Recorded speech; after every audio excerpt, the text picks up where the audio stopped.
All right, we are live, and the New York Mets won another series. They're still the best team in the National League. I guess technically, I don't know if they're the hottest team in the National League East now, if we want to start bringing that back up, since everyone was sucking the Braves and Phillies dicks when they were beating up on a bunch of fucking jabronis. But the New York Mets are still in first place after it's all said and done. Ho-hum, here we go. Like, are we bored yet, fellas? Because it's like, how many times can we do this? And almost had a sweep again. Could have swept if things went right yesterday. The biggest takeaway from this Marlins series is I don't know if it's a Miami thing. I don't know if it's just a middle of June, let's try something out. Those start times were the greatest start times.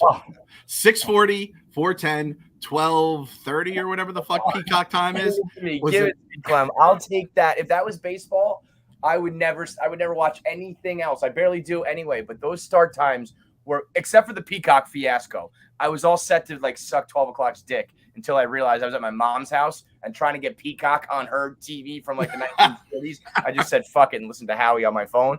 But man, those start times were absolutely glorious. Yep, I was teeing responsibly with my Bigelow tea as well. Yep. Just slugging them down, listening to Howie. It was an absolute delight. Again, that's the perfect game to watch. If no one gets hits, you don't really realize it when you're listening to the radio. Oh, yeah. You're just kind of enjoying something else. You're just like, whatever. All of a sudden you realize, wait a minute, we'd be no hit. What's happening here? Oh, wait, that's the Yankees. Sorry. Shout out to the Believe boys here. We told you guys on Thursday afternoon that the New York Mets were going to take it to Sandy Alcantara's fucking ass, mess up his Cy Young candidacy just a little bit. ERA takes a little bump. Mets get a W. Mets get the series win, and everyone goes home happy. No matter what Meat Phil tries to tell you with his goddamn stats upon stats upon stats, I'm a gut guy. Me and Buck Showalter. The eye test. No, it's true though. I mean, the type of guy the type of team that's gonna get to Sandy is a team like ours. Like if you're a big bopper, strikeout, home run type team, you're not gonna get to them. It's kind of what we did. You got to get some guys on. You get a big hit. You extend the lead. I mean, Lindor did it all by himself. Lindor beat Sandy by himself. Okay, so it's light work for the Mets. I'm happy to report, by the way, the Marlins are not motherfuckers this year. Like yesterday was a motherfucker game, but not because of them. That was the Mets beating themselves. We played them a few times now, handling our business, all good. In years gone by, I feel like it's completely flipped. We would have lost, 4 of 7 or 4 of 6 or whatever the fucking however many it was. I'm happy to report that we can in fact beat the Miami Marlins. The Marlins have motherfuckers on their team. Like Birdie is a motherfucker. Oh, he's a motherfucker. And trust me, I have him in fantasy. He's a motherfucker to everybody. He's just that dude. And they weren't even giving him time until recently. I think injuries played out whenever he kind of made his way back into the lineup. But he's going to do it to everyone. He's going to especially do it to us. Brian De La Cruz, confirmed motherfucker. Jesus Aguilar. I love that. If we could get Aguilar, I love that dude. I love his attitude. I love how he's cool. I love how he tips his cap to the other team. That's a guy I would love to have on our team. I don't even know what his fucking numbers are. I just want him in my clubhouse. Exactly, 100%. He's just like a fun-loving dude. And again, I'll tell you who I love more than any of those guys, though. And I'm talking about guys on the Mets. Buck Showalter. That fucking challenge, the double challenge, we win the double challenge, and then it just throws Alcantara into another fucking universe. Bro, the double challenge took me to a place I didn't even know existed. I'm talking like it was better than any sports related thing I've ever watched. It was better than sex. It was better than anything that's ever happened to me. A double challenge overturn to bases loaded, no outs, followed by a bases clearing double. I was like, I think I might have came. I honestly think I might have actually come. It was that good. I couldn't even believe it. It was like, if that happened to us, I understand exactly what happened, and I understand that it had to play out the way it did, because if you call a guy out, he stops running. He would have got up. He would have easily been to second base. But the Marlins did nothing wrong there. He even knew to be like, tag him. I never tagged him. So they got completely fucked through no wrongdoing of their own. If that, I would still be talking about that right now. I'd be talking about getting Selena Meyer in the 4th round of the HBO Captain's Draft and the double overturn. I would never stop complaining about that. To be on the right side of that, I was like, if I could bottle that, if I could do that drug, if I could tie off and shoot up the drug of a double overturn, I'd be addicted. I'd be in the so many people. so many people were like, hand up. I didn't think the manager mattered anymore in baseball. They're like, and then we had Buck as our manager, and he just outclasses everybody. And you're like, shit, that is like he's just shaving off a little edge right here and there. What are the chances that old Buck Showalter is the guy who like has read the rule book back to front, and knows all the new rules and old rules and challenge rules? It's incredible. Uncle Buck's good for what, like 2 or 3 wins right now. It's unbelievable. Wins above replacement manager. Warm? Is that kind of what he? And we have plenty of replacement managers. That's all we have is replacement managers. Buck is the dad who gets like the thing out of the box and starts reading the manual where like everybody else throws it away. Yeah. It's like, I don't know how the fuck to put this thing together. Right. And Buck's like, no, you just click the button here. You got to get a little screwdriver. Everything's going to be fun. And listen, we got to believe we were one of those people who was like, the manager doesn't matter. All the buttons are being pushed upstairs. That's where the manager matters. Just like in like the NFL, where everything is the stats and the sabermetrics. It's like when to call the timeouts, when to challenge, when to do the little things. That is where he makes a difference. And holy shit, does he make a difference right now? And again, I'll tell you, Clem, who I love more than all of these people. It's not even anybody on the New York Mets right now. The top of my list, Jesse Winker. What a moment this weekend out in bitch ass Anaheim. Throwing the double bird to the crowd while he's fucking taking on an entire team, yanking Noah off, throwing uppercuts in the scrum. Fucking Noah's sitting there fixing his hair while he wants to get into the fight, making sure, make sure I look pretty. Make sure I look pretty before we fight, guys. What a moment. Jesse Winker, if he does not come play for this team, I don't know what we're going to do. We're going to have to like kidnap him and get him to sign on this team somehow. Like, what do we do? Do we just get Cohen to like pay him a premium? Do we kidnap his family? Like, what do we got to do to get this guy here? Because at this point, like, we already kind of liked him despite the feud. If you're going to fight Noah Syndergaard out there in LA, like, you're one of us, man. One of us. And Noah, that was a real brawl. That's like one of the best brawls I think I've ever seen. Like, you had guys like punching each other. Anthony Rendon with a cast using the other hand. Yes. Iglesias is tossing sunflower seeds. A little slap from Rendon. Yeah. Fucking hits me in the face. Hit him in the face, man. What people fail to realize, Jesse Winker is the Happy Gilmore of baseball. He's a hockey player who just happens to be good at baseball. He doesn't want to be out there. He wants to be on the ice. Yeah. So if he can drop the mitts and throw some hands, that's what he wants to do. This was, look at that. Not since A-Rod slapping Bronson Arroyo running down. That was so soft. You're going to fucking do it, man. Even Winker's reactions, like, I can't believe that's what you came with. At least throw the cast at him. Yeah, listen, yes, I get it. In his defense, he did have a fucking cast on his other arm. But, like, either fist up or get the fuck out of there. But that was, as far as baseball, so I actually don't know. They obviously threw at him, but I saw someone say that. This is a whole, like, dumb thing. The Angels used an opener to throw at Julio Rodriguez's head. Not even an actual starting pitcher. They intentionally had an opener to throw at his head, like, the second batter of the game. And that's where it started. And what do they have because he was just hitting home runs versus them all weekend. That's wow. Why So they just put a guy in. He throws at him. Does he hit him or just throw at him? He threw behind his head. He missed his head. And then the next inning, that's why you saw Winker get hit too, and that's where it all started. And that's their dude. Julio's their dude. Yeah. And dude, so that's Winker, man. Like he's the hockey player. He's the enforcer. He's the guy who's not going to let that shit go down. This is a bad look for the Angels because you don't see Trout or Ohtani anywhere in that fight. Oh no, they wanted no part of that, dude. They wanted no. That reminds me. Remember way back? You probably don't, Meek. When the Mariners and Yankees brawled, and Jeter and A-Rod were like off in the corner talking. That was unbelievable. Yeah. Like everybody's scrumming it up, and they were like, playing patty cake in the corner. If Trout and Ohtani out there, look at Noah fixing his hair. It's the triple brushback that gets me. It's behind the ears. Like, okay, now let me get in there. The fakest tough guy. It looks like Hulk Hogan with that. It looks like a fake wig. Yeah. And for anybody listening on the podcast right now, again, we got to believe is best enjoyed when you are watching on the YouTube. We can throw the videos on, get the little clips, what is it without the express written consent? We're just throwing a little clips here and there just to let everyone know. And the best way to enjoy, we got to believe, is with an ice cold Coors Light, because it is the beer that is made to chill. It is the beer that is going to get us through these summers, the official beer of everything unofficial. That's kind of what summer is. Summer is just unofficial. You're just finding your way through it. The kids, First day of camp today just got canceled. No rain, no nothing, no reason given. I think I have a battle. You're going to probably hear some battling going on upstairs. Kyle was privy to the dad voice as I was like, keep it down up there. What are you doing? I hate summer. Kevin, you said it best. Summer is so much more fun when you're a kid and you're just, having fun off of school, all that kind of stuff. As a parent, it's the absolute pits because now you have kids who are either have to pay for camp or they're home from school. They're home on the weekends no matter what. So you got to get yourself a Coors Light because it is the beer that is made to chill.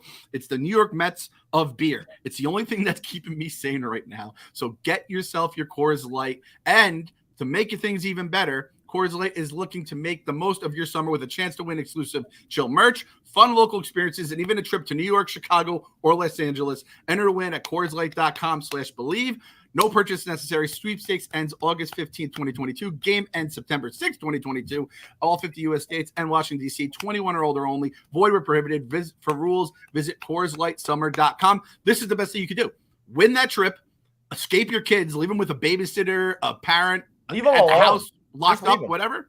Who cares? And at the end of the day, what are you going to do? You're going to celebrate responsibly. Coors Brewing Company, Golden, Colorado. So, yeah. Best way to watch experience We Gotta Believe is through the YouTube. We had Noah doing his hair, Rendon fighting a dude with his left hand, like you said, he was casted up, and then my personal highlight of the fight. Everyone has their highlights, like their favorite highlight of the brawl.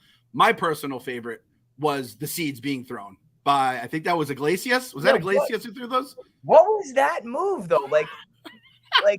But I feel like that's weird to do on your home field, right? I mean, and it also was just kind of like on your baseline still. I don't know. I did not get the seeds. That's just a pure anger move. It's like, you know what? Have some of these. Like, you know what? All of these sunflower seeds that my teammates want to eat. Yeah. Nope, I'm throwing them on the field now. That was like full Wally Backman when he threw the whole bucket of balls and he's like, pick that shit up, dickhead. To the umpires and told the whole team nobody could leave the dugout to help him. And the fact they threw in the slow motion camera too just made it such a better video. It was incredible. Also happened in baseball yesterday. Our boy Mincy got his first national chip. So shout out to Mincy for winning the national chip. The Portnoy fucking deal with the devil it works in a mysterious way, Kev. You know more than anybody here. Dude, the Mincy Castellani hug, embrace with their eyes closed. I think some tears were shed. It was one of the most pure manly moments ever. Just two guys crying about baseball. It was unbelievable. And yeah, I think anybody who comes here wins a championship except for me. Yeah. I think that's just what part of the deal is. It's just everybody but me. Well, I'm just going to say this. Take notes on that hug, Kev, because if we ever get it, that's going to be us. You're going to be the Castellani. I'll be the Mincy hug. Get over here, big fella. Come on. Oh, man. The Clem World Series hug is going to be an all-time hug, dude. All-time. I'm going to make a marking you by the time it's all said and done of just those big paws. And then I also have to shout out. So, again, I know this is a Mets podcast. Our boy Mets 2128. He asks this every single week. What's the damage on McNeil? All right, Mets 2128. McNeil should be playing tomorrow, right? That's what everyone said. He could have potentially. I would have liked to have him pinch hit instead of the dead part of our lineup, just getting up every single time. Should be able to play tomorrow, but there's certain moments in baseball that you're just or in sports where this is just going to carry the news cycle. This Angels fight was so fucking good. And it was good for the fight. It was good for all the post-fight stuff, the sunflower seeds, Jesse Winker flipping off the crowd. And then it was the post-mortem of it all was some fan ordered a pizza for Jesse Winker. Oh, this girl, Sophie is her name. This girl, we're going to institute a new weekly segment. Because there's so many bad Mets fans, and there's such a vocal minority that every week we're gonna highlight the Mets fan of the week, who's actually a real one. And this chick Sophie, who's a Mets fan, has a pizza door dashed to the clubhouse in the visitors clubhouse in Angels Stadium, and it actually gets there. Winker confirms that he got the pizza. Awesome moment. Go through the thread, Clem. All right, so we got here. She ordered a pizza. Our girl Sophie ordered pizza. You see the DoorDash Mountains Mike's Pizza out there in Anaheim. Good advertising for them too. Shout out to Mountains Mike's. I think you're looking on the 1 bite scale at most a 4 out of 10 just because California pizza. Absolutely. And then our boy Simranjeet. Now that is the delivery driver that had to get that pizza and deliver it. you're being told pick it up from Mountain Mike's and deliver it to fucking Angel Stadium, right? And God, there's probably a shitload of traffic on the way. So then she Simranjit texts her. He goes, I'm your DoorDash driver. I'm on the way. And she goes, when you get to the stadium, please tell him it's for Jesse Winker. And he said, okay, sure. Hit her with the smiley emoji. And you just kind of just see it going. You're following the DoorDash live, and then you just see it arrive at like a little thing that looks like a stadium. And our guy Simranjit said, hello, Sophie. The pizza's delivered. I'm sorry for the delay. Actually, it's busy and hard to find parking. Yeah, because it's the middle of a fucking baseball game during the day. She tips him with Venmo or Cash App, we'll see. And then our boy Jesse Winker, Sophie, I got the pizza. Thank you. I appreciate it a lot. DMs her. And a victory for fucking for everyone out there, especially Simranjit, who got his Venmo tweeted out, and I'm sure just loaded up with money. So that is our fan of the day right there. Like, chances are, if this goes to, Kevin Clancy, the DoorDash driver, as much as I'd like to say I try to make this happen, at some point I'd probably be like, listen, girl, I'm sorry, I can't deliver a pie to a baseball state. Like, no, sorry, The fact that it was Simranjit who was willing to do it, because, like, fuck it, he's here to do a job, and that's be a DoorDash delivery man, and that's all he's going to do. And the fact that he probably had no idea who, what, when, where, why was going on. I hope that his Venmo got blown up and he was just like, honey, you're never going to believe what happened today. I don't know what's going on, but I delivered a pizza and got $500 for it. That, and the fact that Winker knew enough to find her on social media and confirm it, not awesome move by him. I wish we got a picture of the pizza with Winker. Would have been an all-time. Put that in the museum next to the double birds. If you had the double birds and then him taking a big bite of Mountain Mike's pizza, it would be one of the best baseball stories of the year. And then he had the other picture that went viral where a fan came out to see him, a little girl wanted to see Jesse Winker, and he wrote on Earth, sorry I got ejected, and then thanks for coming out. Yeah, I didn't see that. That's hilarious.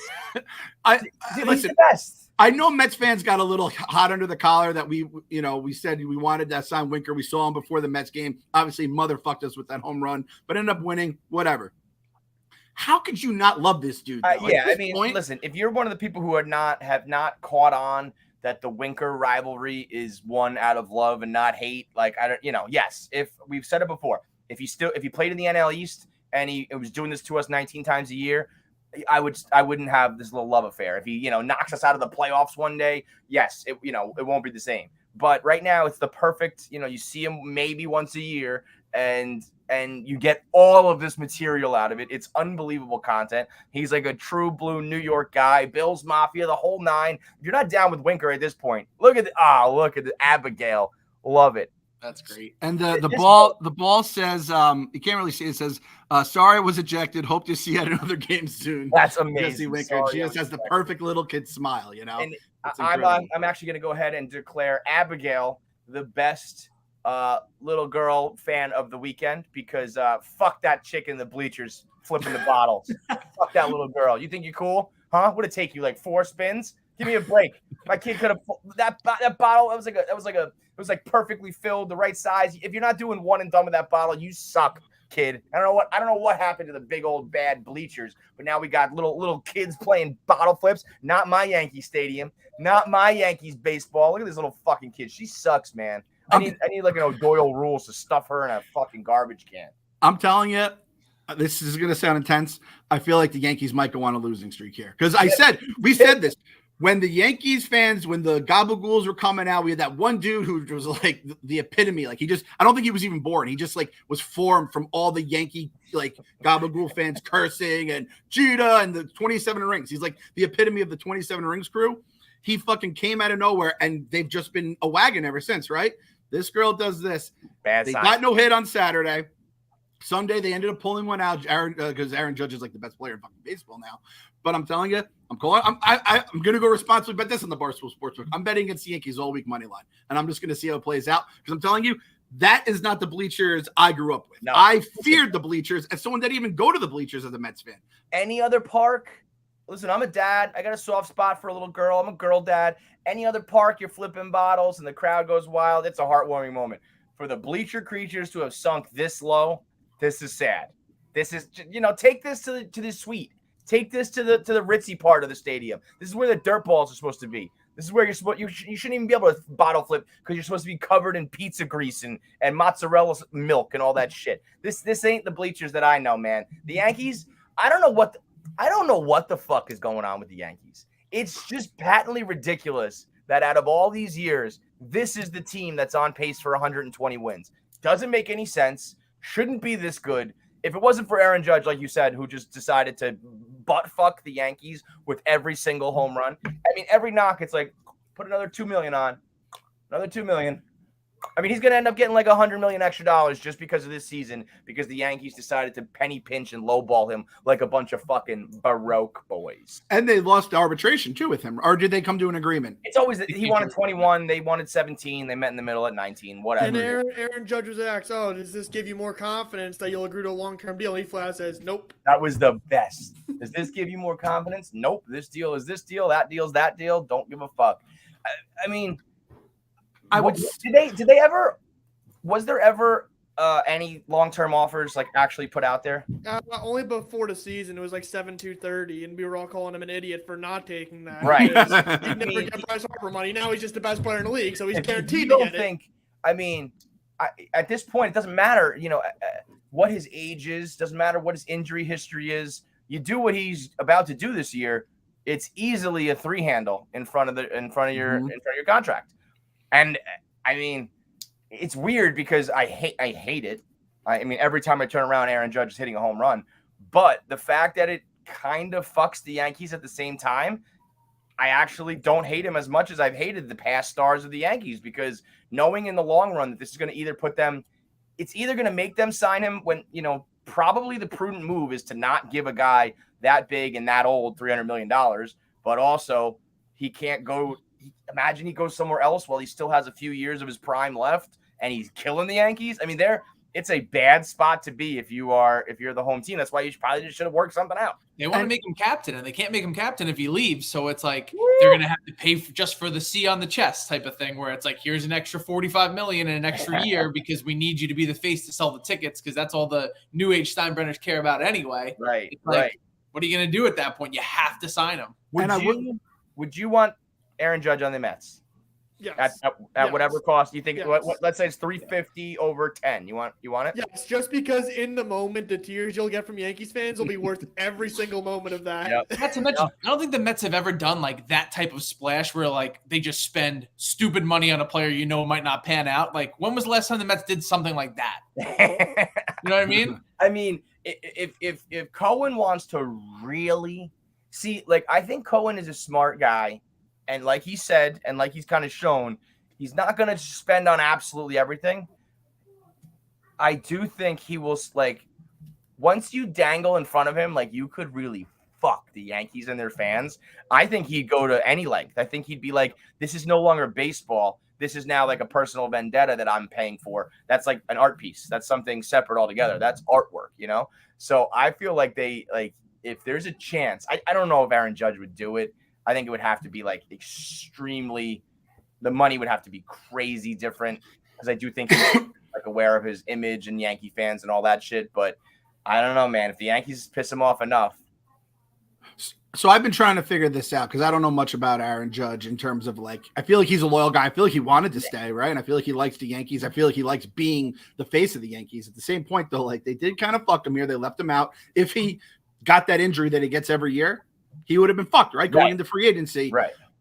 And he grew up a Red Sox fan, didn't he? So I don't think he's Giants fan. Oh, so that Red Sox was just him in a hat or whatever. Wasn't like an actual. That's he's from. Is he from the Bay? Because I saw some people saying like, he grew up a Giants fan. Which, I mean, hey, that's more bidders for Aaron Judge. That's, dude. If he leaves, whether it's the Mets or otherwise, I will love that guy forever. Well, it's also, they're looking at it in terms of like, they just watched the Red Sox do this with Mookie. Yes. And it's like, are we really going to just fall into the same exact thing? That's why I can't believe that they're even letting you get this far. And that's why I believe it won't go that far because of Mookie Betts and because of exactly what's happening. But it's so weird to me. Sports in general is so weird to me. Like, you're at odds, like probably at the negotiating table like motherfucking each other, like under your breath or right to each other's faces. And then you get the ink on the paper and you're like, happy to have you back. Let's hug it out. It's like, what the? It's all so phony and so fraudulent that, it's like, I'm sure he likes being a Yankee because of like the clout, but not because of like in his heart. It's all mercenaries at this point. So you don't have to do it there. I remember when Robinson Cano left, and it ended up being probably the right move. Robbie did go out there and rake for a little while, PEDs, all that shit. But it was the first time that the Yankees just like didn't get their man, and it was like, it was probably the smart move. I don't know, however you want to look at it. But I remember being like, whoa, all right, that's different, because they just get, at that point in time, they got absolutely everybody. It's possible. I just don't know. And I mean, there's part of me that genuinely believes, because they're so focused on money now, that I bet they're almost hoping for the Aaron Judge injury, where it's just like, we need to miss a month. We're up 12 games. Doesn't matter, let him sit out for a little while. We'll cut, the league cuts to 8, and we can negotiate with that, because that's the kind of team the Yankees are at this point. Those fucking fraudulent bastards. But if Epler and Cohen want to at least just get in there to drive the price up, if for nothing else, just to be motherfuckers to the Yankees, it's gonna get interesting. What do you guys feel about the Yankees when it comes to, like, obviously they're on this crazy pace? I don't have that same type of fear of this team that I did with the 90s team. I don't know why it's the case, because they were just winning at an unbelievable clip, or like the fact that they're running off like 14, 13 games in a row where like all they're doing is winning. It's just like so casual that every time I look at the standings, I'm like, okay, like they won again, but like there's no teeth to the team. I don't know why that is, because when I saw 50 and 22 or whatever, I was like, holy fucking shit. These guys are out of control. But yeah, like, I mean, like I asked Hubs, I was like, do you think that this team is just like the best team you've ever watched, or are they just playing like above their heads? And he was like, I don't know what it is. All I know is that like they just keep winning and I'm happy with it. But like in 98, it was like, nobody can stop this team. This feels like they can be stopped. They just, nobody has yet, which I know sounds, if somebody was saying that about my team, I'd be like, okay, we can be stopped, but nobody does. Like, suck my dick. But I think there's a difference in like, it just doesn't feel like that. Maybe it's because like Nestor Cortez came out of nowhere. And what if the second half of the year, he's not the same guy? We don't. He turns into Taiwan Walker and Right. Yes. Like what if he goes Ty Walker and it's like, oh, never mind. What if, and we know that Cole in these big games tends to kind of shit the bed, and maybe Aaron Judge does get injured. And some of these guys it just feels like every single thing is clicking, and that can't last forever. But what's crazy to me is the pitching. The fact that stat about when they score more than 3 runs, they're like 39-4. The fact that it's the pitching that's carrying them, when I would have told you, before the year, I got to give a shout out to Marty. We were arguing. We weren't even arguing. He said prior to the season, he was like, the Yankees are going to run away with this division. And we were literally laughing at him, being like, well, okay, dude, like who's going to pitch for you? And that seems to be their strength. I don't know. Meek, are there any stats that like, are they primed to regress? Is this the big thing for the Yankees is they've had the same 5 healthy starting pitchers all season. Oh, yeah. You know how important that is. If you have the same 5 from April to October, that's very rare now. Like we've already used like 8 different starting pitchers already. Right. So that's also big. But yeah, like I mean, certain guys like Nestor could regress, but like I was pulling our stats this morning, and we're 14th, tied for 14th in the league in team ERA. So we're playing like well above with our runs scored, thank God. But it's like when those big guys come back and we start climbing up that chart, that's why everybody that's freaking out. I'm like, we're not even close to full strength. No, I know, but also, like, I'm still not sure about Jacob deGrom. What if this is just like a year for Max Scherzer, where he starts to look like he's in his late 30s and like a couple injuries? What if he comes back and he's there's another injury? What if he comes back and he's not his old self? I'm not ready to bank on those guys doing anything yet. I think you have to go forward, just being happy with what you've got, which does scare me, because it's like, I mean, I can't believe Peterson goes out there, throws 7 innings of 3-run ball. I'm like 2-run ball. I'm like, all right, he's going to keep doing it, I guess. But I think eventually, the Houston series and the next one coming up, especially with them juggling to put Verlander against us, which is, like, of course that would happen. the Astros decide to juggle, probably because they don't want Verlander to face the Yankees twice, whatever the reasoning is. All I know is that it falls on the Mets, right? Meanwhile, every single time the Braves take the field, the opposing team's star pitcher, star hitter, whatever, is not on. I mean, rattle it off, Meek. I gave it to you last night. It's so annoying because they face the Pirates. Oh, O'Neal Cruz gets called up a week later. They face the Nats. Juan Soto gets injured in the dugout. They face the Dodgers. Oh, Mookie has a broken rib. They had the Phillies up next. Bryce Harper fractured his thumb 2 games before. Like, look, like, you can only play who's in front of you. It's just annoying to see other teams get that kind of dick luck. Right. We're like, oh, we had to face Justin Verlander. If Yordan Alvarez comes back for us and then kicks the living shit out of us for 2 games straight. Yeah, you're right. You can't like blame that kind of shit, and you play who's ever in front of you. But it's getting like comical how many times like over the weekend in the group chat we put up the side by side of the Dodgers lineup when the Mets were playing them versus when the Braves were playing them. It's like a different team. Dude, like they're playing an entirely different team. And Trace Thompson were 8 and 9 hitters. We were dealing with Mookie Betts. Right. I mean, it's like literally you're playing a different team. But I'm also in a way like we're going through it now. We're cutting our teeth. We're playing these like we played these guys at their best really, and we're still there, still in first. And you know what was? I mean, I'm pretty sure everybody at this point knows how dramatic of a fan I can be. Throwing out the idea of Frank the Tank because we know that's just not even a real human. I think I'm like it crushes me emotionally more so than anybody until I met Nicky the Good. Nicky the Good yesterday was acting like it was 2007 collapse. The judge walk off had him thinking about jumping off a bridge. He was like, this is the worst day ever. And then the Braves end up losing late night, and that the loss against the Marlins kind of means nothing. And it's like, okay, never mind. Back, start all over again. He is a volatile motherfucker. But there is something to be said for when you have one of your worst games, 1 for 13 with runners in scoring position. James McCann makes me want to eat my hat like I am Frank. But then the Braves go ahead and lose too, and it's like, all right, we got one of our worst losses of the year off with no blood, you know what I mean? And that goes a long way too, because you're going to have those bad losses, and as long as the other team doesn't capitalize, it's kind of like, fuck it, whatever. At what point does McCann stop being your starter? Hopefully as soon as possible. I am tired of watching him. And if one more person tells me how good he is at framing pitches, I'm going to find your address, I'm going to come to your house, and I'm going to beat you to death. I don't want to hear about framing pitches. We are talking about professional baseball. Everyone who we're going to put back there can frame some pitches, and you're going to have nobody throws anybody out anymore. If some people throw 25%, some people throw 15%, who fucking cares? You need to be able to work with your pitchers and hit the baseball. James McCann clearly can't do the most important part of that. Yes, he's fine behind the plate. He calls a good game, blah, blah, blah, blah, blah. There's other guys who are going to be able to do that. As long as it's not Patrick Mazeika. I don't care who it is. As long as it's a guy who knows the signs and can actually catch, put anybody. I mean, and at what point do you just say, fuck it and bring the kid up? Look, Alvarez is probably going to catch Scherzer tomorrow. I really hope he just falls in love with him. Please take him with you. Dude, he's got 13 home runs and 98 at-bats.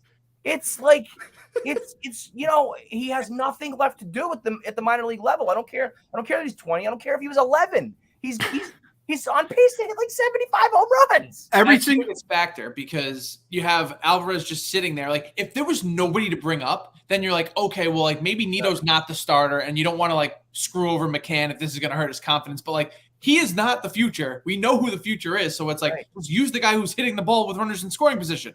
Like, how does Nito not get that at bat there? I was listening on the radio. He didn't come in at all, did he? Like, how do you let McCann hit there? When Howie, the way Howie was talking about it, it sounded like you're talking about a pitcher. He was like, is McCann going to hit for himself? And it's like, you're a fucking position player, dude. You can't be like that much of an automatic out. And I know you say you want Nito hitting there. I'm still not sure if there's like really much of an upgrade there between the two. But in my mind, there is. And that's the difference. There is, like, Nito's great at hitting.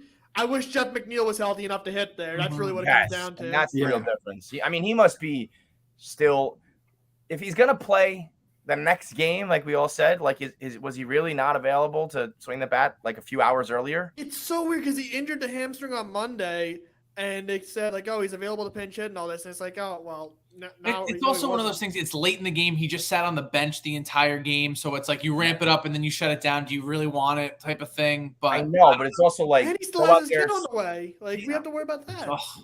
These are fucking.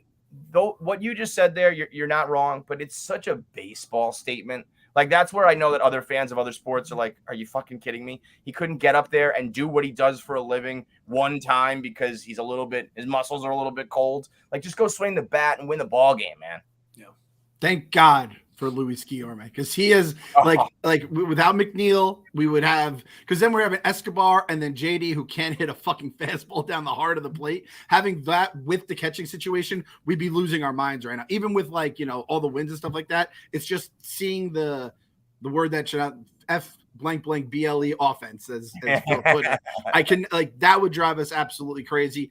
Every Mets fan, by the way, Tuesday night, I should say, whenever you're listening, it's Tuesday night.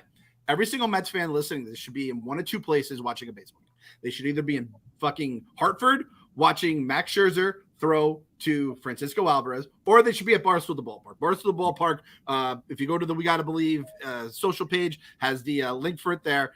Unlimited, so all you can drink beer from, and then they have some seltzers, maybe even some wine as well. All you can drink from 6:10 till 9:10 or the 7th inning, whatever comes first. Meal, ticket, and a ticket to watch the Mets play the fucking Astros. It might be a World Series preview. You're getting a potential World Series matchup with free beer and alcohol for 3 hours and a free meal. It's like on a beautiful night too. It's 77 high tomorrow. It's going to be a honey of a night, as our boy Large would say. It's a fucking no-brainer. Youngstown Bob might be coming. You never know what the fuck's going to happen with Youngstown. When Youngstown at Barstool the Ballpark, he is a show. He'll be doing shoeies. He might get naked. You never know what happens with Tungstown. Yeah, I forgot about Tungstown Bob. All-time great. He's a spectacle at Citi Field. He's been there before. He puts on. You won't even be watching the ball game. You'll be watching him. He's the real show. And we'll have Phil all ready to. What were you going to say, Phil? No, I was going to go back to Alvarez. I was thinking about. I was like, the Braves called up Michael Harris, who's been incredible for them. He played 40 games in Double-A. Meanwhile, we have Alvarez in Double-A another month later. They're the same age, by the way. Yeah, I just. It's annoying to see another team do what we should be doing. I could see Cohen, pulling a little bit of .72 on him and being like, if there's a young kid who's producing money, and earning money, he's like, whatever, you're my head trader now. I don't care how fucking young you are. You know what I mean? I feel like results are where it's at in the Cohen verse. So why not? I blame Khalil Lee and his poor start because he was raking and they brought him up and he struggled and then now he hasn't been the same. So maybe they're like, let's just let him marinate a little longer. I also think if Alvarez, if you call him up, things don't work out, you send him down, and if that derails his whole fucking progress, then he probably wasn't the guy that you thought he was going to be in the first place. I also started to think because I saw what's the other kid's name? Batty? Yeah, Beatty. His numbers have been great recently too, and I started to kind of realize we're ahead of schedule in a way. You know what I mean? This happens so fast, and we're focused on this year right now as we should be because you're the best team in the National League. You're not really thinking about anything but your window right now. But the thought of in a couple of years, in the next couple of years, if you add Alvarez and him, there is more to come. And if you do it with a full healthy squad, it's technically, this is a little bit of house money, at least as far as the timeline I was preparing for, and obviously you can't say that now. You have to win now. But if you don't, and that those guys are coming, and maybe you do it all with a full healthy rotation, plus whoever else you add, the future is fucking bright for the immediate right now, but also, in the next couple seasons. So the fact that there are anybody out there complaining or still being negative, I saw my boy Team Thirst Trap, who's one of my favorite Mets follows, saying this year has really exposed people who need the Mets to be bad in order to have their content. Because if your shtick, if you're a Martino or a Frank or whoever, and your shtick was just hate, and you can't pivot, you're fucked. Not for just right now, for the foreseeable future. You just are not going to have a career or a following or whatever anymore because it's just going to be, you're a pointless follow, you're a pointless read, you're a pointless listen, whatever it may be. Times are good right now. Fucking recognize it. Enjoy it. Killed by Cohen. That's what all those people are going to be. Killed by Cohen because like Martino was digging back to like the Javi Baez shit from the year before. It's like, what the fuck are you talking about? Like that came out of nowhere. Frank is just actively complaining about who the Braves are playing because he can't even because the Mets just get fact checked to death by Kyle every single time. So it has kind of like you said, it definitely has exposed them along the way. And it's like this series would have been nice to sweep whatever. This Astros series coming up. It's like I like when they play good teams, and it's just like in 2006 where it's like, all right, let's see how we measure up against these two fucking this team the next two games. In a sick, crazy way, I'm actually excited to face Verlander. I want to see them against one of their two guys. I didn't give a fuck about Sandy Alcantara. I'm going to give a fuck about old ass. All right, you know what? I'm not going to do that. Doing it? I'm going to do that. I'm going to responsibly bet the New York Mets against Justin Verlander on Wednesday night on the Barstool Sportsbook. What? Oh, excuse me. I'm walking on day. It's a day game. Oh, shit. Kyle is walking. I'm going to the game tomorrow, and there's only 2 games this week. You know what? You know what? I'm fucking with Kyle walking against Verlander. I'll fucking ride. Let's go, Clem. Okay. Don't get scared now. This is for Kevin McAllister, man. Don't get scared now. Let's fucking go. I was gonna say, I for some reason I thought he was pitching the ballpark game. I was gonna just show up wearing jeans and no shirt in front of a mirror selfie, do the old Verlander on his ass. But I don't show this body at the beach, let alone at the ballpark. So maybe Kyle, you could go with the Justin Verlander. You could run on the treadmill with jeans and no shirt, and you could get in his head that way. Because I got like suspended from Twitter. Because I posted that picture. So I think one of his representatives must have saw it way back in the day. Yeah. What was it? Spooky Ghost is what Prez called him. Spooky Ghost. So no, you know what the funny thing is? The only people in the world who called it Spooky Ghost was us. Was Barstool. Yeah. Dave like made that up and thought that was his name, and it had like nothing to do with that at all. Everyone else calls it the Fappening. For Dave, it's Spooky Ghost or something. That picture of him in those Wranglers, just like. Oh man, it was so fucking good. The internet was so fun back in the day. It was such a better place. It really was. Still completely fun. Dude, my social media right now is actually, if you were to come up with like, if the creators of Saw and Hostel and those movies were to come up with a torture device, it would be my mentions and my timeline is nothing but like arguing about Mets baseball. And then people talking about the Constitution and fucking the Bible and abortion and rape and all these like horrible things. And I'm just scrolling like every other thing is like a McCann stat or someone talking about the forefathers. And I'm like, get me out of here.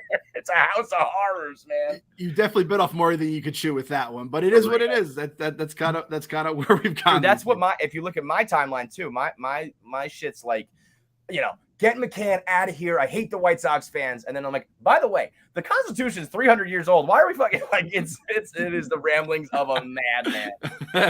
That's out there. That's the thing, though. You've been fighting fights on all levels from day one. So it is what it is. Like a 5-front war. Bring it on. Whatever. Yeah. I don't care anymore. In better news, like we said, McNeil hopefully coming back this weekend. I can't believe I feel like Francisco. I just jumped from Roe versus Wade to talking Mets about Mets injuries.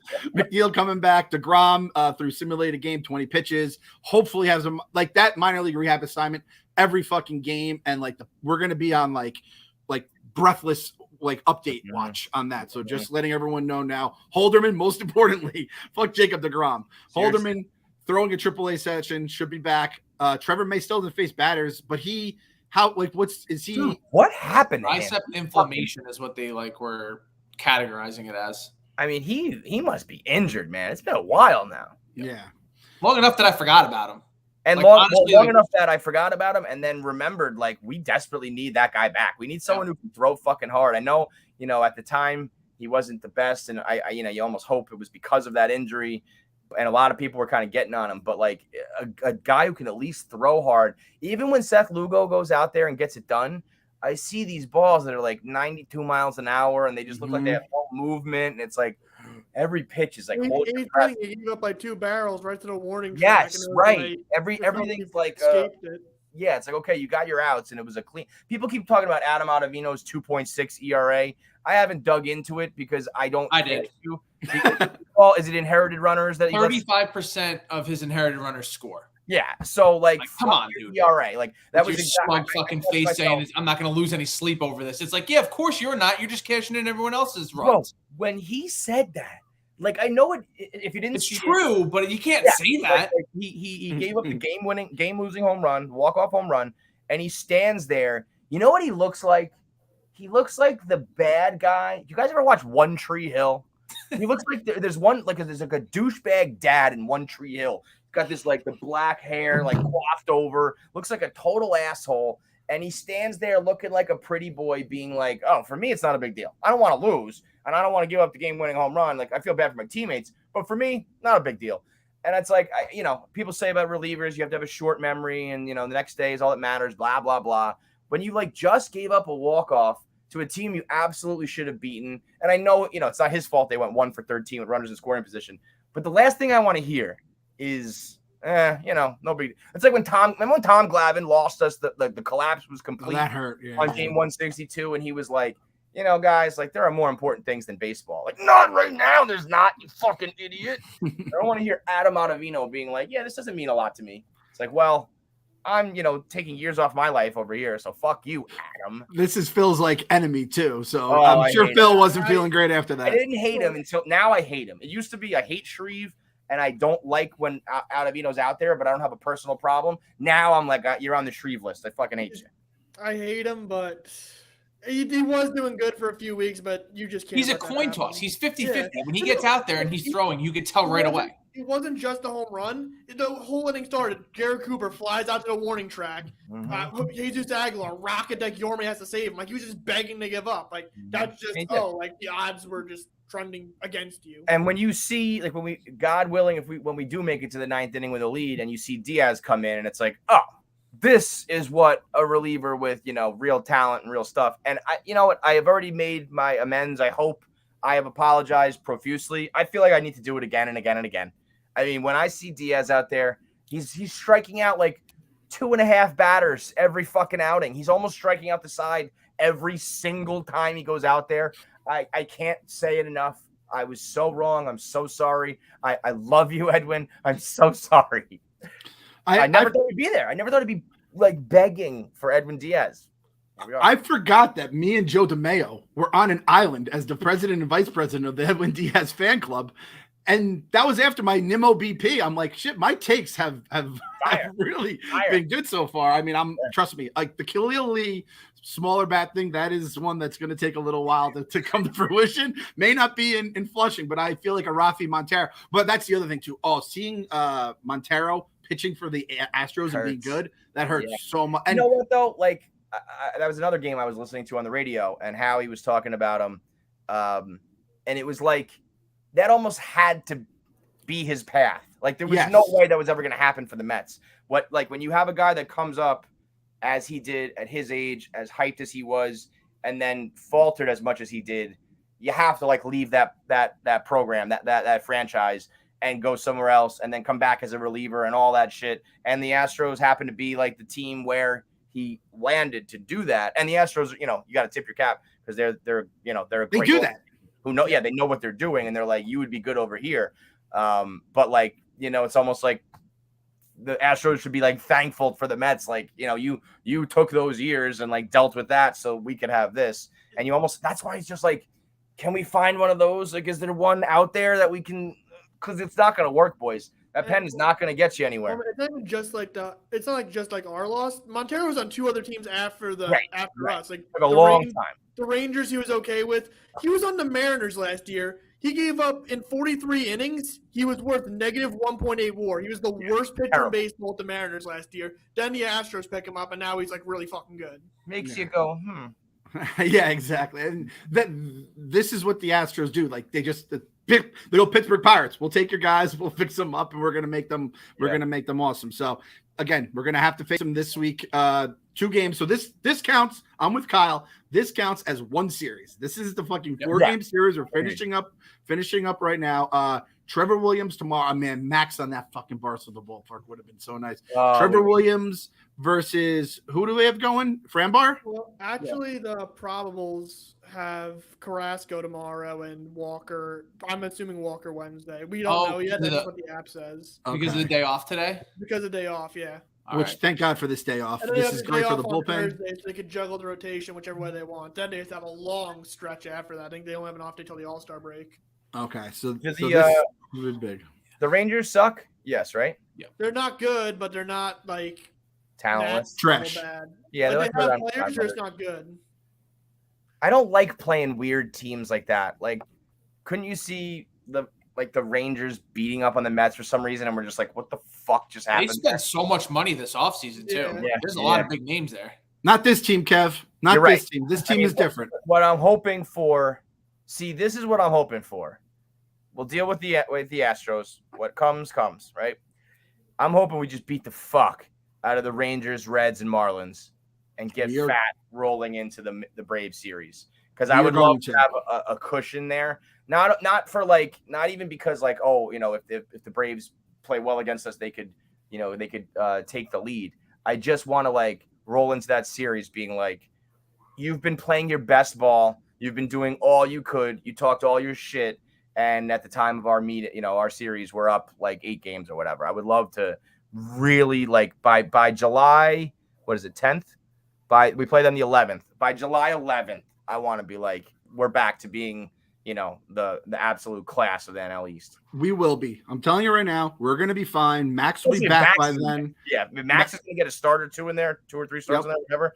That could be the huge difference right there. And there's going to be some laughers. There's going to be some laughers in there against those shit teams. The bullpen will be fully lined up to go against the Braves. Everything's going to be fine. This entire June swoon, Mets already locked up above 500. So bury the June swoon next to it's only April. It's only May. June swoon. What are you fuckers going to come up with next? Because the Braves are going to, come back against them in July. Nope, that's not going to happen either for the reasons I just said. Everyone's been fucking wrong about everything so far. This team is different. This team is good. The only problem is the team we're about to play is really fucking good now. That Astros Yankees series, and the Yankees did win 2 of those games in crazy fashion. That just hammered home though. The Astros travel, man. They are a fucking bad team, man. Bad mamma jamma. They scare the fuck out of me. I was talking to Megan making money because of our EKMC bet, and I was like, yo, they are the real fucking deal. That is a real franchise to worry about. See, that's a team for whatever reason. They scare me more than the Yankees do. And I don't know what it is, but it's just they're built a little bit different than the most out there. And then, by the way, after the Braves is 4 with the Cubs to roll into the break.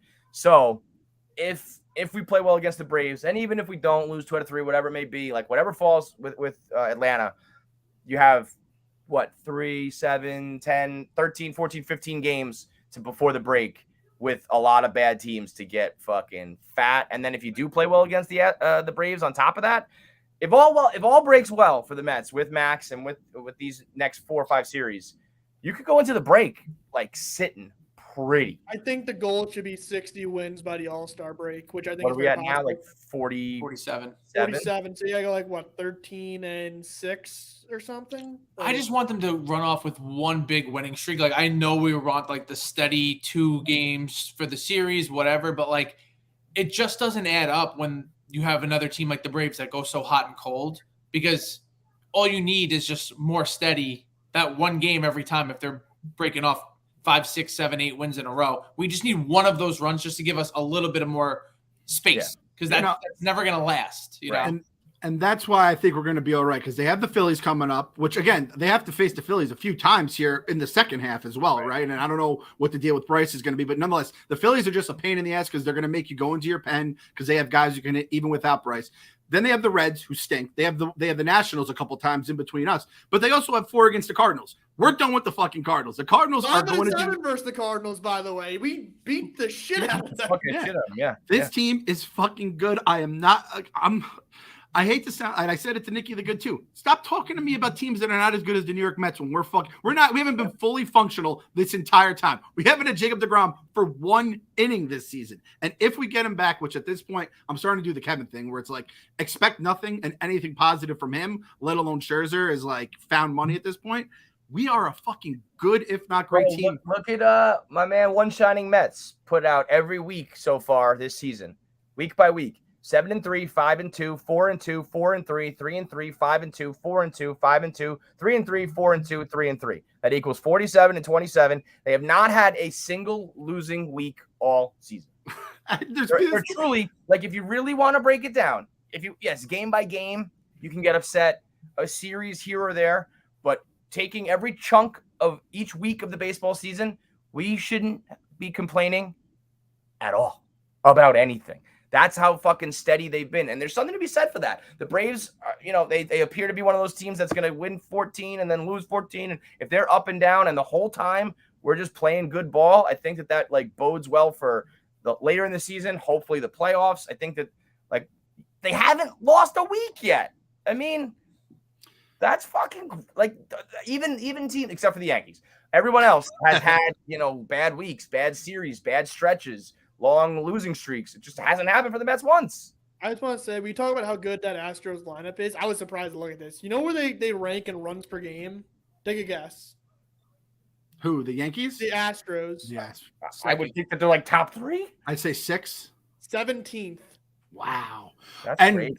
And we're playing in a real ballpark. They played in their fake ballpark, then they played in the Yankees' fake ballpark. Citi Field is a real ballpark. So that makes me feel a little better, Phil. That's a good Phil stat. There's good Phil stats and bad Phil stats. Thank you for that very good Phil stat, Phil. And by the way, we're third in runs per game, I think. That's crazy. Yeah, third. And that's without the ball going boom that much. Every week, Phil, we're going to do another new segment. We'll do the Mets fan segment. We're also going to do a segment called Fill Me Up. And every week, he's gonna fill us up with some Phil stats, and they could be good, they could be bad. Sometimes getting filled up by Phil is a good thing. Sometimes getting filled up by Phil is a bad thing. But he'll hit us with the stats that matter. Okay, here's another stat. We have to win one of the 2 games versus the Astros to avoid our first 3-game losing streak of the season. Hasn't happened to us yet. It's just us and the Braves. Yep. Right. I think there's another porn meme potential with this "Fill Me Up" as we put that as our. Yes. There's definitely fill me up, baby. I like the way that goes. All right, so 2 against the Astros here. I mean, just give me a split. Just like don't get swept in this 4-game series against the Astros is all I'm asking. Actually, no, I'm not even going to ask for that. We already are winning this Verlander game on Wednesday, so let's get a fucking sweep. Barstool the ballpark, get a W. Sweep, get a win on this. By the way, our EKMC bet. I am doing Mets money line. Right in making money's face right there. We said last week we called off the truce. Remember? Yeah. We said everyone bet hits. I'm betting Mets money line. Whoa. So Megan making money's coming back over the top, dude. You better watch out now. That's fighting words. Megan's gonna fucking drop the hammer on you, man. Let's responsibly bet on the Barstool Sportsbook. Join us at Barstool the Ballpark on Tuesday night. Link is on the social. We've been plugging it. We just got the tickets reloaded in there for everyone. We'll be out there. We'll be drinking.